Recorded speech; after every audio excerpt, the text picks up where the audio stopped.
Hello everyone! Today I'm here with a challenge video that I've been seeing recently on YouTube. It's painting in grayscale filter with random colors. I was excited but also worried about it if I'm being honest. So without further ado, let's get into it. I went for this website named colors.co to choose the colors. I wanted a balanced palette with mid-tone, shadows and highlights. So I kept going back and forth until I found a palette which I liked the most. I didn't want to fix the color values myself because it won't be that random anymore. So I just let the generator do its job. I won't pretend that I couldn't see the names of the colors, but honestly, most of the names were weird to me because I have never seen color names like that. You will see what I'm trying to say here very soon. Finally, this was the color palette I chose because it seemed balanced to me than the earlier ones. Now, if you ask me what is this, then I would tell you it reminds me of a Pokemon. Also, what is that? I know Naples is a city, but Naples yellow? I have no idea, I'm sorry. The only color I properly know here is cobalt blue and to some extent the beige color. After choosing this color palette, I downloaded it as a PNG image. Now, let's move on to the actual painting. So, I had this sketch ready and also had a reference side by side. And yes, I did not draw the hand because I can. I changed the background color to a darker tone because it helps me understand the colors better. When I started with the mid-tone, I noticed that the color is way brighter than the reference itself. And that was the moment I realized I have to tone it down by blending and probably by changing the contrast and brightness. I tried not to change the color values too much, but for the lips and the hair, I had to fix something here and there to make it look better. I have used soft oil brush for painting most of this portrait. I am trying to add the colors according to their brightness and light source. I am using my usual technique of blending by keeping the brush opacity lower and picking colors from the intermediate zone to blend it out smoothly. If you need a better and longer explanation, then you might want to check out the painting and blending playlist or the video card above. I had no idea how the colors are looking, so I kept the opacity extra low for my own safety. I kept an eye at the reference all the time so that I don't make anything extra dark or extra light. The values are not 100% similar to the reference, but I tried to paint it in a way so that it doesn't look weird at the end. In the beginning, I was very anxious because I didn't know what kind of color I'm trying to paint here. But at some point, I completely forgot that I'm doing a challenge, or I have some colors there which is completely unknown to me. My brain just saw it as a usual grayscale painting. Thanks to that, I didn't get pressured by the thoughts like, oh, I have to make it look good, or what if the colors don't look well together. In short, I just enjoyed the painting like I always do. To be honest, I think it's a great practice to understand the color values better, so that you can apply any color on your portrait and make it look good. It's actually a great way to make your art look holographic as well. You take a bunch of random colors from your color wheel when your device is under grayscale filter. Then you start painting like you would normally do and let it happen. If you are scared that you will mess things up, you can separate your mid-tone, shadow and highlight in different layers so that after revealing the colors, you would be able to fix things or change the colors easily. I personally don't like adding too many layers for painting skin, so I did it in one. One day I would like to do a painting with many more colors, not just limited to a certain color palette, and see what happens. What do you guys think? The brush details are in the description, by the way, so make sure to check it out. I would really appreciate if you leave your feedbacks in the comments, and also feel free to share any questions regarding the process. I will get back to you near the revealing time. Till then, enjoy the full process.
So we are almost done with the background.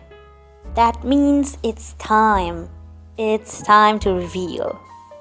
You guys won't believe how excited and anxious I was. I started painting it on this Wednesday, then I took a break and finished it on Thursday. So in that break time, I had to turn off the Greyscale filter because it just feels so wrong. But I purposefully avoided going to IbisPaint so that I don't spoil myself. Anyways, it has been done, and now let's check out the result.